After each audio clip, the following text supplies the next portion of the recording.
New Gods of Remnant by Neon Zangetsu, Chapter 14, Reasons to Be. Way I see it, you're trying to be a better person now, and besides, once a mother, always a mother. That is the most sentimental drivel I've ever heard in 1,000 years. Maybe, but it made you smile, Salem. Reasons to Be, just a moment. Heavy is the head that wears the crown. Heavier is still the body that willingly protects it. Heaviest of all is the heart which takes up these burdens for the good of all. Naruto had never truly understood those words, let alone the concept, until he'd found himself literally wearing a crown. Now that he'd returned to Vale, he had found himself with a to-do list nearly a mile long. He had a family to corral, a city to run, petitions to hear, idiots to smack upside the head, and all that was before lunch. It helped that he had a crude council of his own to help him run the day-to-day affairs of said city. But the fact remained that Noel and Winchester were terribly overworked in his absence. Ironically, Salem had proved a boon in this, for she would if he could consider her to help. Finding her proved easier than he thought. What do we have here? Mortality felt strange. Salem had never thought to miss it, let alone experience it anew. All her senses, once muted, now flew freer than a flock of bluebirds in the wind. She rejoiced in them as she lounged in the garden and watched the girls at play. To feel the afternoon sun warm her face, to hear the faint laughter of children in the yard, to see them, not hers, never truly hers, but so alike all the same, playing without a care in the world. Even little things like the smell of flowers warmed her without a care in the world. Even little things like the smell of warmed her once without a care in the world. Even little things like the smell of flowers warmed her once cold heart. Likewise, her emotions, once firmly under her control, now ran wild, alternating between joy and sorrow in equal measure. Was this how it felt to be a human again? You're not human, a nasty little voice hissed in her head. Not fully, you never will be. Her lips pursed in a frown. That much was unfortunately true. While curse was broken, and her lifespan restored, she was not truly whole. Diving into the darkness had changed her, even with the corruption purged from her soul. Its shadow yet lingered in her thoughts. Her lifespan might well be shortened because of it. Then again, the reverse may well be true. She had no way of knowing. Her thoughts soured at that. Well, would she die now if someone struck her, or would she simply crumble into dust without warning? She understood the significance of life and death now, and it terrified her. The very thought left her troubled. If she could expire at any moment, then what was the point of even... Mother! A hand tugged at her dress. Are you all right? Salem looked down and shivered for a moment. She saw one of her children in their place. She blinked and the illusion vanished, leaving a young Glinda in their place. Somehow, that made it worse. Summer and Talk often called for her in their own adorable way, but there was just something about the little blonde that made it all the more poignant. She looked so much like her eldest child, if only a few years older. It made her heart hurt to see such a child and be reminded of what she'd lost. It ached more than she could possibly put into words. You look sad. Glinda's hand wrapped around hers. Little finger squeezed her palm all too gently. Did something happen? Salem patted her knee. Come here. Little Glinda didn't need to be told twice. Rather than clamber onto her legs as one might expect, the clever girl calmly climbed onto the bench and sat beside her. From there she lay down. Golden hair touched her thigh as she sprawled there, resting her head in the Fox Immortal's lap. Salem made a tiny noise. It sounded like a squeak. Tears burned in her eyes and she stubbornly blinked them away. She would not break. She would not weep, because once she started, she wouldn't be able to stop. I'm sorry. Anxious green eyes blinked up at her. Did I do something wrong? No. She stroked her golden hair. You're just fine, dear. Better than fine, and this was bliss. A moment of weighted silence passed between the two of them, while Summer and Talk tussled in the grass. One of them said something, and Maria laughed across the way, pulling them into a crushing embrace. Salem watched with a thorn of envy in her heart. Birds chirped in a nearby fountain, and a gentle breeze wafted through the garden. Still, she took a pause to bask in it as best she could, if only because she knew such moments were truly fleeting. You're not my real mother, Glinda whispered into the void at last. I know that. Really I do. But... Salem tucked in a breath. It felt like she'd been stabbed in the heart. I'm sorry, dear girl. But she could be. Those guileless green orbs held hers, sparking hope in her heart. You're nice and kind, and here her voice broke a little, warbling as she patted her head. You act just the way she used to, and you sing the same. Her body twisted a little where she lay, pivoting to grab at her hand. You should stay here. She held tight. Please don't go. Salem bit her lip. The pain brought her clarity. Focus that was shattered when Glinda sniffled. Say it again. Glinda blinked once, not quite comprehending. Realization dawned, and she tilted her head in Salem's lap to look up at her. Like this, Mother? Salem shivered just a little and patted her head. Good girl. Rest now if you wish. I'll be here when you wake. A little yawn answered her. Promise? I'm sleepy. Salem hummed an agreement. She didn't trust herself to speak. Instead, she began to hum a lullaby for the future huntress resting in her lap. It wasn't long before Glinda nodded off. Within moments, her breathing evened out and her eyes drifted shut. Of course, she tried to resist, stubborn child that she was, but she could only last so long. Beneath her ministrations and spurred on by the sweet sounds of music, she slipped into sweet slumber within a minute. By 5, she was all but dead to the world. At 10, her legs had fallen asleep, denying her any chances of escaping with her dignity intact. At the 15th minute mark, footsteps echoed behind her. Even then, Salem didn't dare to move. Thought I'd find you here, a familiar voice drawled. She didn't cause too much trouble for you, did she? Salem scowled, but didn't raise her voice for fear of waking Glinda. Such base weakness would have disgusted her once upon a time, back when she'd lost her heart, when her only goal had been an end to herself, to the world, everything. Now it was all she could do to suppress the blush, to not scowl and stammer in Naruto's presence. Even now, his silent stoicism was driving her mad. No, she continued, stroking her scalp. Not trouble. None at all. He chuckled, and the noise unleashed butterflies in her belly. Glinda's a good kid. Take care of her, won't you? This all your fault, Salem huffed, all but refusing to look him in the eyes. I hope you know that. You've made me soft, weak. This time his laughter was lower, more genuine. You've done that yourself these last 3 weeks. She had, hadn't she? Way I see it, his hand came down on her shoulder. You're trying to be a better person now, and you know what they say. Once a mother, always a mother. The butterflies were causing havoc now. That is the most sentimental drivel I've ever heard in 1,000 years. Maybe, but it made you smirk, Salem. She touched her hand to her face, alarmed to find a tremulous smile there. It was the straw that broke the camel's back. She made a noise caught somewhere between a snicker and a sob. Her eyes burned tenfold, and for all her might and magic, she couldn't stop a lone tear from running down her cheek. I had everything I wanted. The words escaped in a whisper. Everything, and then I lost it. Will I lose this too? Nah. Her pride burned. Excuse me? Means no. She still couldn't see his face, but his words held true all the same. You're going to enjoy your second life. I'll make sure of that. In sentimental oath.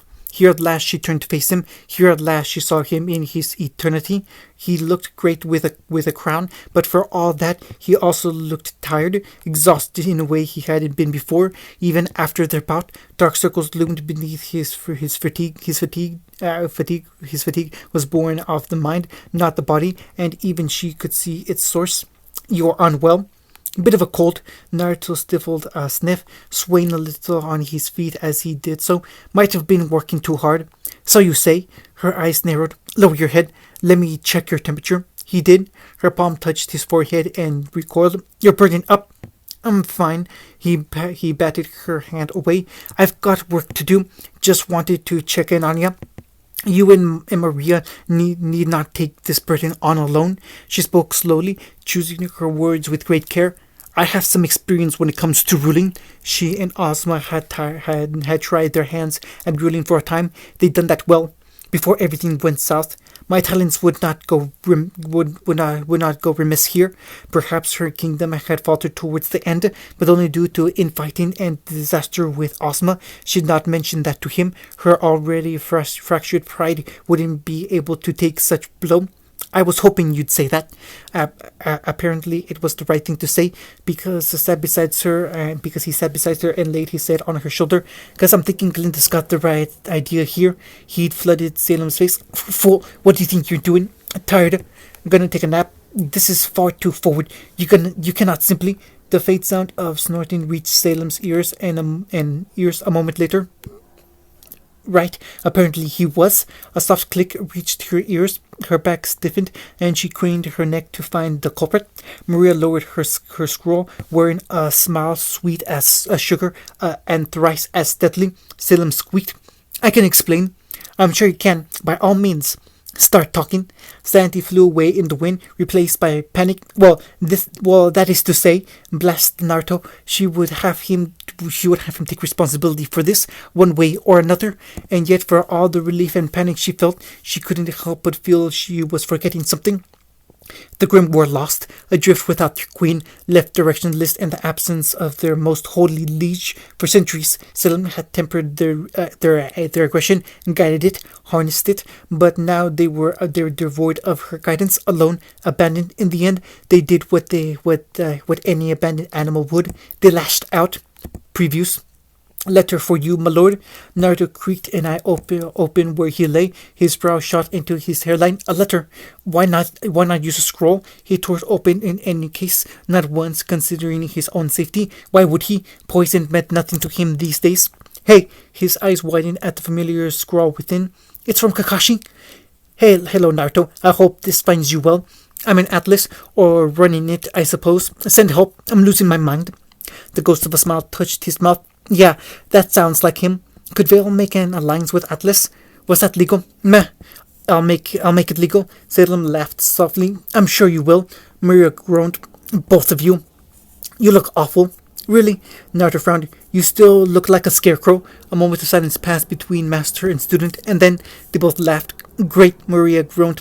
Oh gods, there's two of them now. One was bad enough. Salem shrugged. Gods have nothing to do with this. You're right on one account. It does make things more difficult. Ha! I knew it. Hear that, boys? He's scared. To decide if any of you live. Summer tilted her head. Who are you? Cinder stopped a little foot. I asked you first. Traitor, you said. He walked through the flames. Me, the same as you. A hand cupped his face, unscathed by the fire. Ha! He threw his head back and cackled. I can't stop laughing at your words. You intend to battle me then? Battle you, beat you, and spit on your grave. End of chapter 14. New Gods of Remnant by Neon Sangetsu, chapter 15, Reasons to Reunite. And they say you can't teach an old dog new tricks. Hold fast, drive them back to the ocean. Fight for the Lady of the Isles, for the God of Darkness. I despise that title. Sasuke snarled as he kicked yet another aquatic grim down into the water. The ghastly beast crashed into its fellows and floundered in the shallows. Tentacles flailed for purchase, but only for a moment. Mindless aggression drove it forward anew. Senseless hate forced it to thrash its way back onto the docks again. Heedless of the danger, his sword flicked out and skewed it. Another took its place, and he cut that one down too. Ever did he fight on, slashing his way through the lot of them. Honestly, he would have admired the abominable tenacity if only there weren't so many to slay. All across the beach, the defenders fought hard to the last. The people of Menagerie reaped a bloody toll on the invaders. With spears and shields they fought. Rifles and swords waged war in tight phalanx. Not a single monster slipped through. In his peripherals, Duncan Torres waded into the dark mass with a roar, sword swinging, swearing up a storm. His semblance flashed out countless times, bloody red arcs eviscerating Grim in droves. High above him, Sakura took flight once more and raised her hands. At her command, skies darkened and the ocean boiled, cooking Grim in the deep before they could reach the shore.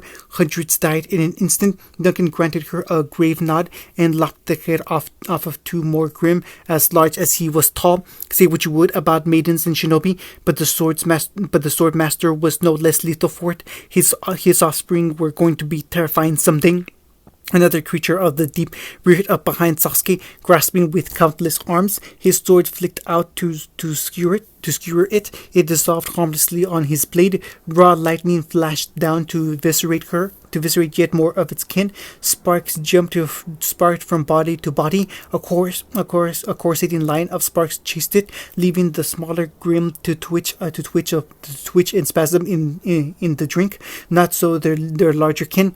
Leviathan, my lord, a sentry called from one of the watchtowers. 3 of them. Sure enough, he pivoted to find yet another giant prodding forward from the deep ocean. His hand snapped outwards again. The heavens, already rolled by heat and fire alike, answered him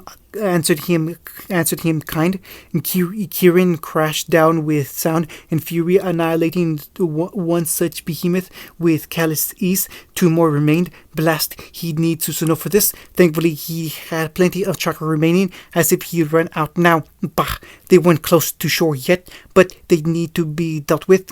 And soon, if the people of Menagerie had thought him a god before, they would after today. More came, they always did. They'd been at this for the better part of a day. Now he didn't know where the swarm came or why. Frankly, he didn't care. Raven and the rest of the children and Jin were both safe and secure behind the walls under heavy guard. They were free to fight as they pleased. It felt free to simply unleash himself against the proper enemy. All his anger and frustration cast out in simple, mindless combat. Sakura landed beside him. Back to back, they fought on against the horde. It heartened him more than he cared to admit. Just like old times, throw in Naruto and Kakashi, and it would be just like the good old days.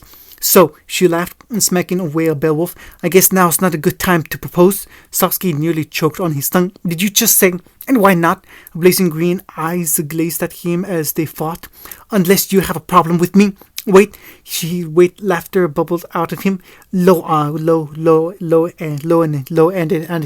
unexpected. When in blazes did you get this forward? I didn't. She stomped in Ursa's skull and planted a fist on her hip. I grew up. We all did. I suppose you're right. Dark violet light bloomed around him as he summoned the full might of Susanoo. With a roar, he took flight and flung himself at the Leviathan. What a lovely day. General, Cody marched into the office and snapped off a brisk salute. It was that very moment that Hatake knew this was going to be one of those days. Not just any day, but an awful, horrid, no good, bad luck day. Thought I told you not to call me that. Only then did he realize his subordinate wasn't alone. Who's this then? Cody had his hand on the shoulder of a sheepish young man, more a boy than anything else. Flinty eyes met his as he was frog marched in, framed by a mess of dark hair. The lad's unkempt appearance suggested he'd been subjected to a rigorous interrogation just recently. One he hadn't been made aware of. He couldn't be more than 15, 16 at the stretch. He wore a rumpled uniform, though one that denoted him as a lower rank than most. And didn't this one look downright surely? Hunter caught this one trying to break into the armory, sir. His second gave the youth a shake for good measure. Thought it best to bring him here. Sure, great, lovely. Another headache to deal with. Any particular reason why? Cody grimaced. Crosshair wanted to execute him. Kakashi stiffened a sigh. Maybe if he headbutted his desk hard enough, he'd black out, blast Atlas, blast their soldiers, blast their bloody code names, and blast their overwhelming need to annihilate anyone who stood in their way. Why did everything have to be so heavy-handed in this kingdom? This wasn't a problem one could solve by throwing soldiers at it. Not like the recent resurgence of Grim. Actually, no, that wasn't a problem they'd be able to solve either. Honestly, he was on the verge of cracking skulls together at this point. Still, his second needed an answer, and he was rather curious about this youth. What do you have to say for yourself, son? The youngster raised his chin and didn't answer. He's just a boy, sir, Cody pleaded with him. Barely past 16, he's an exceptional soldier. Go easy on him. Steeping his fingers, Kakashi laid his chin atop them. What's your name, son? James, the private growled at the words. James Ironwood. Was that name familiar? Should be. He couldn't bring himself to care. He had more names and numbers to memorize than anyone else. Still, it sounded important. Meh. He scribbled it down on a post-it note for good measure and filed it away for later. You don't like the way I'm running things? The captured soldier bridled. You took over Atlas. I did. Kakashi granted him a brisk nod, brandishing an eye smile as his lips twisted behind his mask. I believe I was rather clear on the reasoning for said takeover, and really, he was doing a shit job of things. Not to mention losing his mind. So thanks ever so much for that. And you broke into my armor because the young man growled something under his breath. Kakashi kept smiling, if only because he knew it would unnerve the young soldier before him. Speak plainly, son. I don't bite. Cody snorted. Much. Oi, because no one underestimates you, James exploded, face red. We don't know if you're trying to save Atlas or smash it down into metal. I would think it's the former, given all that I've done so far, Kakashi retorted. Still, I fail to see what good arming yourself would do. Tucking his headband aside, he left his secondary Sharingan flare. Having them active in both eyes really did drain him at times, blasted Obito, but the boy before knew none of this. It was enough to cow him. Go on, he said. Tell me. The cadet chewed at his lower lip, looking positively harassed before his gaze. I had intended to confront you, the man answers. Bold, reckless, surprising. Well, there's no need for that. He spread his arms. If you have questions, I'll answer them. Just like that. Just like that. Kakashi clapped his hands, drawing a flinch from the poor boy. Send our new friend to the lead barracks. To the lead barracks, Cody. Tell Hunter to start training James now. To train James can start training James. James can interrogate me all he likes this weekend. Ironwood faltered. You're not going to execute me, sir? You think this is a reward? No. A shake of the head had the boy balking in his boots. You'll wish for death once he's done training you, but you'll come out stronger for it. So that's a plus, I suppose. Ironwood perked up a bit at that, and he fought down a chuckle. Ah, the blind arrogance of youth, how I'd miss it. In the end, he sent James on his way with Cody. Perhaps it was a good thing to have a dissenting voice. Kakashi buried his head in one hand with a sigh. Why do I put up with this again? Because the kingdom needed him. Because he couldn't find a decent replacement. Because it would all fall apart if he walked away. The reasons came quickly. Some days he missed the simple things. He couldn't well approach Sasuke or Sakura now for fear of starting an international incident. Or kicking off another Faunus war. Best give that mess time to blow over. And then time again. Moreover, he didn't think they'd be happy to see Atlas soldiers after the mess they had made. No, they were off the table for the time being, which left one. Naruto was in every way a different story, if only because Atlas hadn't managed to drag them into conflict. Yet, like it or not, he needed help, not in the future, not later, but now, and who better to turn to than Team 7's Knucklehead Ninja? His fingers drummed against the desk restlessly, recalling his wayward student. Maybe he just wanted to swap stories, to see someone else doing in the same madness as him. Misery loved her company after all. Besides, it was highly unlikely that silly boy had taken on any kids. No, wait, not a chance. Him. He couldn't have. He had a vague idea of where he'd wound up, enough to send a letter at least. A call couldn't be trusted, even with the towers. To be frank, he'd much rather see him in person. But how to go about it? He couldn't well leave Atlas and go for a walk now, could he? He was the warden general of Atlas, and his pupil Vale's god of light. Like it or not, they had become legendary figures, if not in name, then by deeds. Their reunion would be talked about all over the world, and alliance would do much to offset the negativity besieging their kingdoms too. But first, he had to extend the proverbial olive branch onto him. He kicked back in his chair and glared at the ceiling. How to go about it? An idea took root. Then the glimmer of a sordid scheme bloomed in the back of his mind. Kakashi entertained it on a whim. The longer he did, the more convoluted that simple seed became. Plans within plans, webs within webs. A line Atlas with Veil would have global implications. If he did this, Mr. Vacuo would be furious with him. They'd feel snubbed. So would Menagerie. Sakura might well be cross with him for this, but he was sure Sasuke would see through his plan. He certainly hoped so. And Naruto? Naruto would probably welcome him with open arms. If this worked, they'd all be reunited eventually, but not soon. It would take years, decades at the very least, before they would all sit down and share a meal together without fear of the kingdom's crumbling. The thought pained him, but he couldn't think of any other way. Another knock echoed not a moment later, and another still. Kakashi pinched the bridge of his nose. Would this never end? Right, screw this. He was writing that letter. Nicholas could take charge in his absence, and he'd bloody well like it. I think a vacation is in order. He said the words aloud, letting them echo in his office, knowing the recording devices within would pick them up.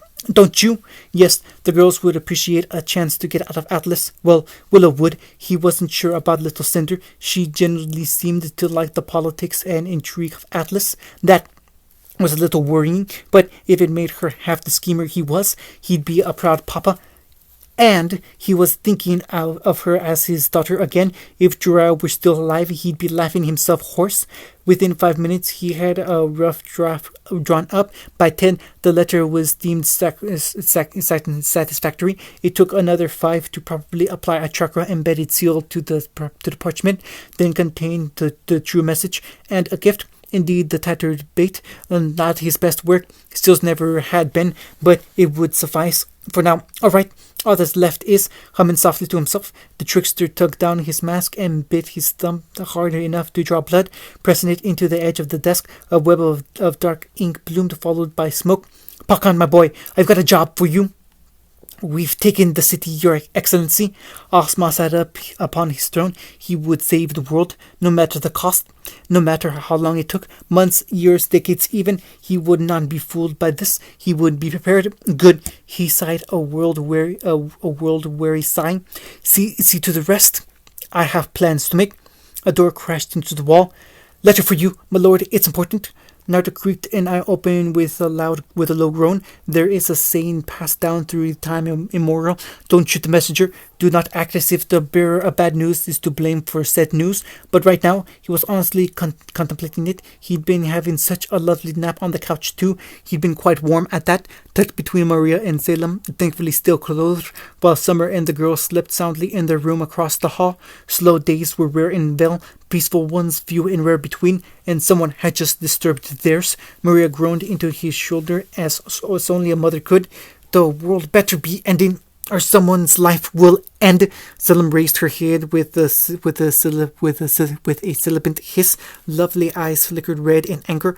I was having such a pleasant dream too. What do you want, boy? Speak quickly. A tiny squeak from the doors. I identified the soon-to-be dead lad. I was ordered to give you this letter, my lord and ladies. The guards let me through. Did they now? Her voice was a silken purr. I'll need to have words with them. Don't mind her. Naruto wrestled himself upright, dragging a sleepy Maria with him before Selim could flay him with her words. She's moody in the morning. Nay, the former queen puffed out her cheeks. I am not.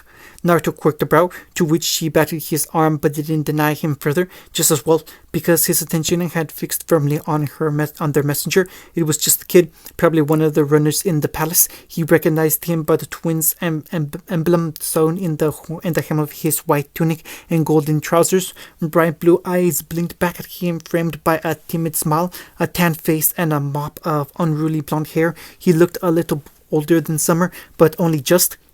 Curiosity reared its head, and his brow shot into his hairline. A letter. Why not use a scroll? Salem beat him to it. What's your name, dear boy? The boy bowed his head quickly. Taiyang, my lady. Naruto's right ear twitched. Taiyang. Sounded familiar. Enough of that, my lord stuff. He waved him down, silencing his protest. You said you had a letter for us? When the boy nodded, he beckoned him over. Give it here. You can have a snack while we read. Taisuke stayed to a platter and biscuits and fruit on a nearby table. I would not wish to impose. His stomach growled, sending his face flaming an embarrassing shade of scarlet. Maria laughed. Don't just stand there. We've plenty to go around. With faltering steps, the little lad crept into their quarters. Wide eyes regarded the grand space, the flowing architecture, the massive bed, easily large enough for a child to run from one end to the other and leave them breathless. In truth, neither didn't much care for it, the size or the furnishings. The mattress was soft and its blankets warm. That was all he really cared for. Taeyang knew none of this was and was thus struck by the grandeur of it all. Do you really live here, your godliness? Selim drank in his awe like a drug. We do, when we care to. Impressive, no? Here, have some grapes. Didn't need to tell this one twice. Yeah. Taeyang nodded slowly, mouth working around a bit of fruit. It's huge. Shock loosened his tongue as much as the sweet treat. You probably never go hungry like ever. He swallowed it, then flushed once he realized what he'd said. I'd kill to have a place like this. That can be arranged. The terms of your service amended. Selim was truly staring at him now, the faintest hint of a smile touching her lips. The girls could use an attendant. Maria hissed. Oi, you can't just rope this poor kid into something like that. Can't I? Tell me, boy, how would you like to live here in the palace? Rather than answer the woman's ever-escalating argument, little Taeyang wisely ducked his head and scrambled forward and pushed the letter into Naruto's hand. The older blonde accepted it, fumbled for a moment, then caught it. His eyes raked over the envelope, taking every inch in it, crisp and white, bound in the seals of Atlas, and was at a leaf signal below it.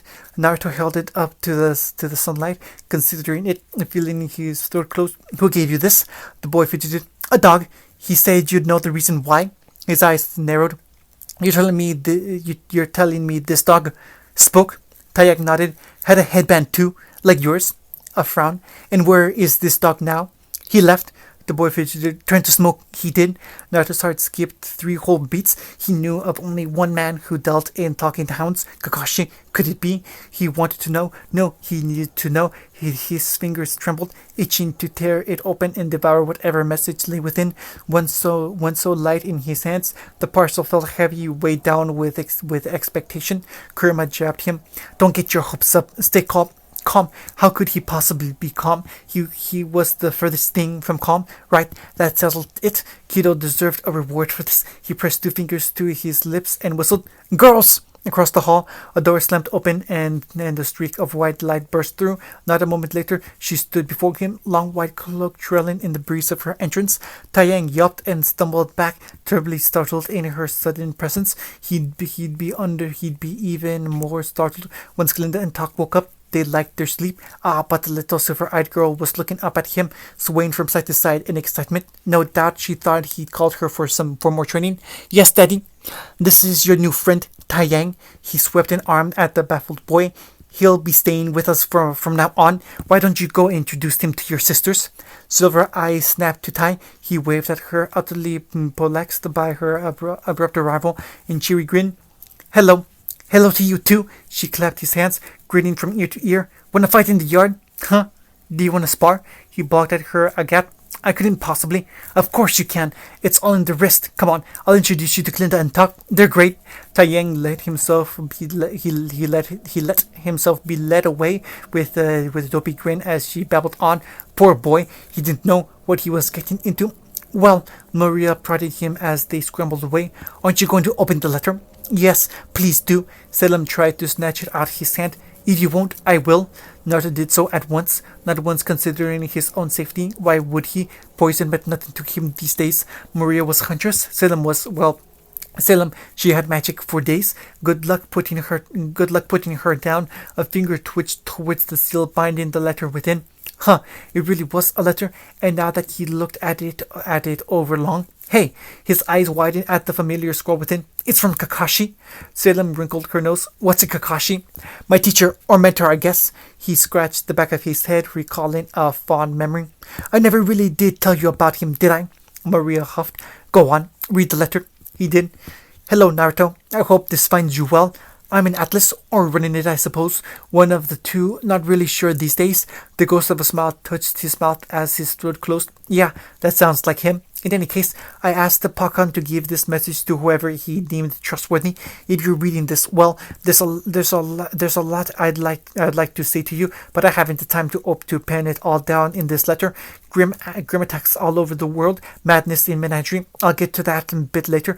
And runs to rear. You know how it is. Send help. I'm losing my mind. He stifled a laugh and kept reading. So, in summary, I'll say this. What do you say to an alliance that is a meeting in, say, 9 months? There's a lot I need to fill you in on, and it'd be good to see you again. I'd come over right now, but I'm afraid Atlas will fall to pieces without me. Could Vale make an alliance with Atlas? He wondered aloud. Is that legal? He paused. Meh, I'll just make it legal. Selim laughed softly. I'm sure you will. Maria groaned. Both of you. Oh, and one last thing. I can't be there in person at the moment, but I can send the next best thing, a piece of my consciousness, as it were. Regards, Kakashi. He eyed the letter a little closer. Strange. There was a seal etched in there. On a whim, he pressed his thumb into it. Charcoal flared, smoke billowed. Selim coughed harshly. What in the world? Finally, a familiar voice sighed as a gloved hand waved it away.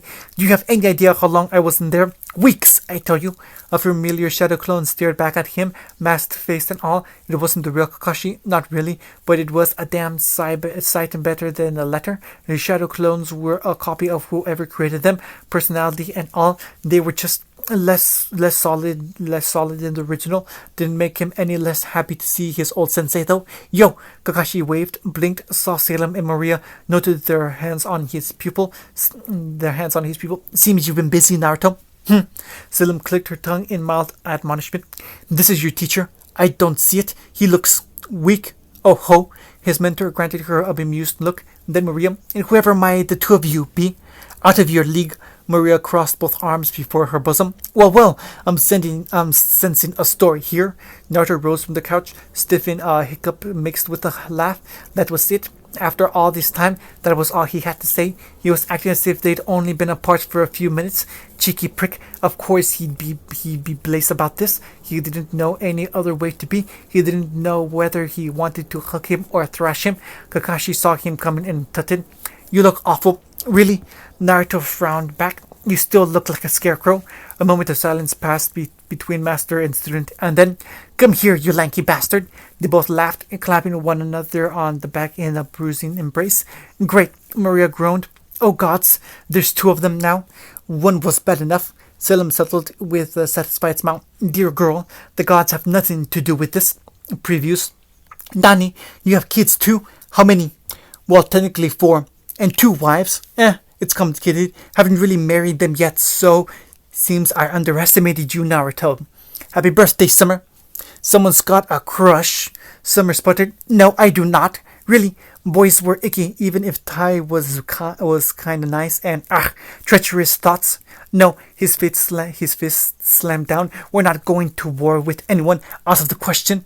Selim sat down beside him, laid her head on his shoulder.